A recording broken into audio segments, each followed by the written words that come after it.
This lecture is going to be quite quick compared to the last two. I don't necessarily think the last two have taken that long, but this one's about half the length of the pressure one. So we're going to talk about Pascal's principle as our third lecture in our fluids unit. So one of the more obvious ones, I can state Pascal's principle. The next thing is that I can explain the importance of Pascal's principle. And then the last thing is that I can solve quantitative problems involving Pascal's principle. So the first thing before we do this is to probably define Pascal's principle. So this states that if there is an external pressure that is applied to a confined and incompressible fluid, the pressure everywhere in that fluid is going to increase by that amount. So a really good example of this is Pascal's barrel, which I encourage you to look up. It's attributed to French scientist Blaise Pascal, but it's unclear if he ever actually performed the experiment. So in the experiment, a 10-meter long tube was inserted into a barrel that was full of water. When that water got poured into the tube, then the increase in pressure caused the barrel to burst. Okay, so whether or not you choose to look it up, I'm going to show you a video of it, but I highly encourage you to look into it a bit more. So we're going to play this video, and it's about 6 minutes long, so bear with me. Today we're going to do an experiment to demonstrate Pascal's law of hydrostatic pressure. So here we've got a 50-liter glass jug of water. I'm going to try to break this using just this amount of water. Who is a little bit skeptical? Oh, I know there's some skeptics in the crowd. Okay.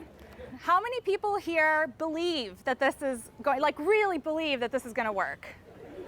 We had faith in physics. Let's see who wins, Katerina or the barrel? But wait, how did such a small amount of water break such a large barrel? Let's go back to the beginning to understand this. So what is hydrostatic pressure? You know how when you dive into a swimming pool or in the ocean and you go deep and you feel pressure in your ears pushing your eardrums? As you go deeper, you feel more and more pressure in your ear. And that's pretty intuitive, right? The deeper you go, the more pressure. And when I teach pressure in my class, my students have no trouble understanding the correlation between depth, or another way to think about it is the height of the water above you when you're diving. More height, more pressure. But what they do have trouble really understanding and grasping and believing is that the height is the only thing that affects the pressure. Think about the Hoover Dam. They build a huge thick wall there to block the water from falling. That's not because Lake Mead behind it has so much water in it, which is pushing with a huge mass of water. In fact, if you took away Lake Mead completely and kept only a thin film of water right where the dam is, going as deep as the dam, you would feel the same pressure as with a whole lake. And another example is if you had a long, thin straw extending 150 feet, the pressure at the bottom of the straw would be the same as if you dove in the ocean 150 feet deep. I started looking online for videos to try to find other people who've done demonstrations of this, and I actually couldn't find any. And then I tried to look up how Pascal himself, who's the guy who thought about this experiment, Blaise Pascal, in 1646, he came up with these laws. I tried to find out how he did it, and there was a lot of uncertainty as to how exactly he did it, and even if he did it at all. So here we've got a 50-liter glass jug of water, and it's already full, as you can see. And on top of that, we have a hose that extends the 155 feet up into the top of Fine Hall. And here we've got the water that I'm going to use. One more thing that you should know to understand this experiment is that when the pressure of the water goes down, it pushes down on top of the liquid, right? But that pressure is then evenly distributed throughout the whole volume of the water. So the entire jug will feel that same pressure. And in particular, every point on the surface of the glass will also feel that pressure. So it's basically we're channeling the pressure from this hose throughout the entire glass, and if we reach a high enough pressure, in theory, it should shatter. Even though it's a simple idea, there were a lot of technical challenges to overcome. For instance, as you pour water down a narrow tube, air bubbles can form in the tube, and then the surface tension of the water prevents them from escaping. Adding soap to the water breaks the surface tension, and this allows the air bubbles to travel up the tube more easily. Since this is the first time that we've attempted this experiment, there were some unforeseen surprises. The water would sometimes get pushed back out of the tube. This was caused by the air bubbles, which at first got compressed by the incoming water. And when they decompressed, like a metal spring, they pushed the water back up. And things don't always go as planned. Scientific results are almost always presented in their final polished form, and the struggles to achieve them are swept under the rug.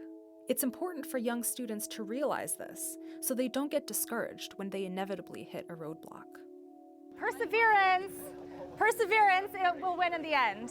Take two.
Okay, so hopefully that was an interesting enough video of that principle. So we will continue with our lecture here. So if you think about a polar bear jumps onto that floating piece of ice. The water pressure in the entire pool is going to increase by the same amount. So since A and B are both the same depth below the surface, the pressure at that point is going to be equal. And so that's what the professor at Princeton was talking about in terms of how difficult it is to conceptualize that, because you look at this and immediately you would say, okay, the pressure at B is obviously going to be greater than the pressure at A because there's a whole block of ice plus a polar bear there, and that's not the case. Those points are the same depth below, and therefore the pressure is going to be equal at both of those points. So, Pascal's principle is going to imply that the weights of the layers of fluid above you are going to add to the pressure that you feel. So if you have a container that has oil floating on top of water, here is how you can actually calculate that pressure at every height. So you would be saying, okay, the atmospheric pressure is above all the other fluids, and then let's say you go through the oil, so the pressure at that point, the absolute pressure that is equal to the atmospheric pressure plus the gauge pressure of the oil, so rho GH. Okay, and then we're talking about if we go into a layer of water here as well, then the pressure is the sum of the atmospheric pressure as well as the gauge pressure of the oil plus the gauge pressure of the water, that we are at some depth here. Okay, and let's say that they might not necessarily give you these heights and you might have to figure it out in the event of if those heights are somehow related to each other. Like let's say the depth of the water starts at twice the distance from the atmosphere or something like that. You won't always have distinct ones like this. Another really important application of Pascal's principle is the hydraulic lift, which some of you may have seen before. If your car you raise your car up or something like that at a mechanics. There's a lot of applications of it that we can talk about if you would like. So pressure that is applied via a piston on one surface, so in this case that is on F1 here, is going to be transmitted it's applied on one surface, so the fluid is transmitted to the other piston where it can actually do work. So what's happening is this piston gets pushed down into this fluid. This fluid does work on this piston to push something else up. So we know that these are at the same height. Sorry, not there, but rather where the pistons are getting pushed. It's hard to draw because it doesn't look like it's to scale, but they are. So the pressure that's put in is going to be equal to the pressure that is pushed out in order to raise something. So it essentially works like a lever. So this is synonymous with, because we know our equation for pressure, this is synonymous with the force that you put in over that particular area is going to be equal to the force that is output over that particular area. Okay.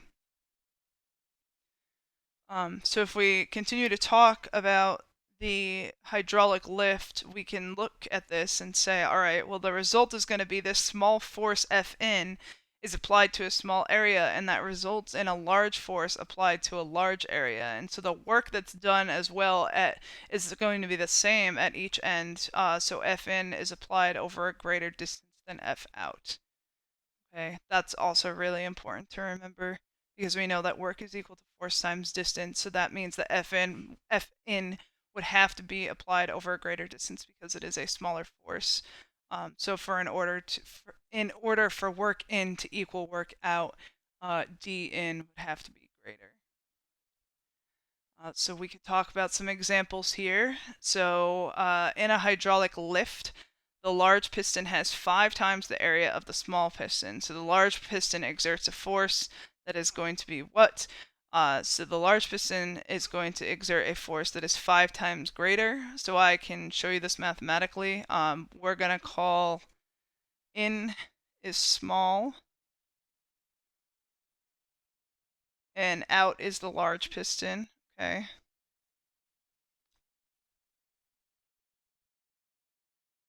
So if we look at this as Fn over An is equal to F out over A out, we're looking for F out, and so that can be written like this.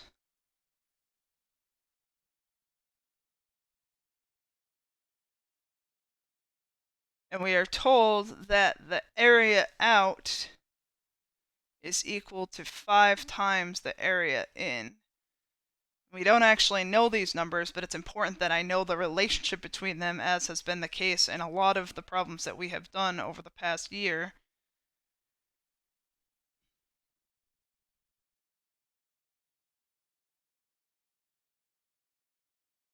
So F out is equal to 5 times F in.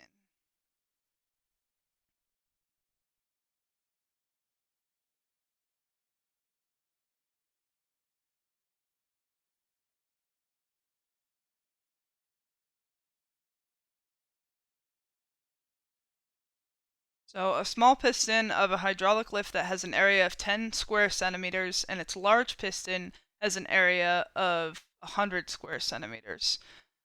So 40 newtons is going to be applied to the small piston, and we want to figure out the weight of the load that can be lifted by the large piston.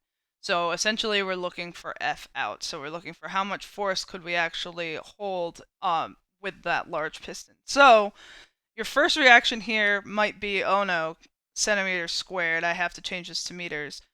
You actually don't, because the areas are going to cancel out, so those square centimeters are also going to cancel out. Let's say that this was meters squared and this stayed centimeters squared, then you would have to take care of the units. And we could talk about dimensional analysis and conversions with square things, because this would not just be as simple as 1 meter squared. You would have to do it twice, so it should be 0.1. But again, we can talk, or I'm sorry, it's 100, so it would be 0.1, 0.001. But that we don't need to worry about that here, but we will in the future possibly. So if I look at this, I could say, okay, Fn over An is equal to F out over A out. So I'm once again looking for F out, the weight that can actually be lifted by the piston. And I have all of these numbers, which is just fantastic. This is 40 newtons, 100 centimeters squared, divided by 10 centimeters squared, and that is 400. And hopefully it makes sense intuitively why this would be greater than the one of the small piston in terms of having a smaller force over a smaller area, and then it would just have to be a greater distance in order to produce that work that would actually lift the large piston.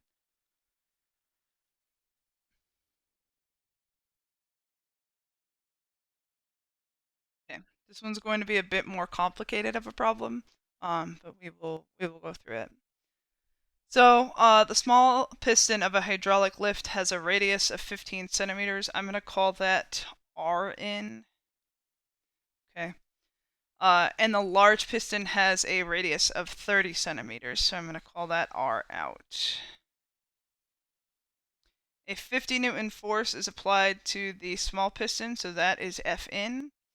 And what is the mass of an object that can be lifted by the large piston? So that's a bit trickier than just saying, okay, what is the force out, right? But we can take a look at this and we say, okay, the only reason that there's a force out is because of the weight of the object. So force out is going to be equal to the mass of that object times g.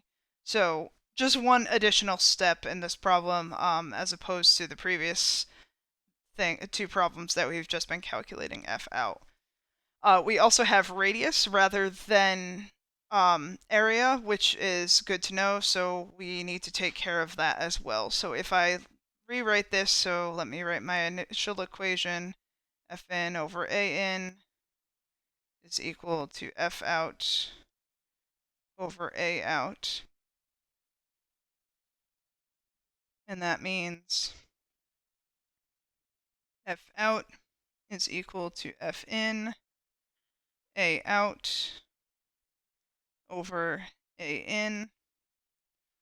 So that means mg is equal to F in, A out over A in. So m equals F in, A out over g times an. And I have all of those numbers. So F in, we're told in the problem, is 50 newtons. Area, remember these are circular pistons, so the area of a circle, hopefully we know, is pi r squared. Okay.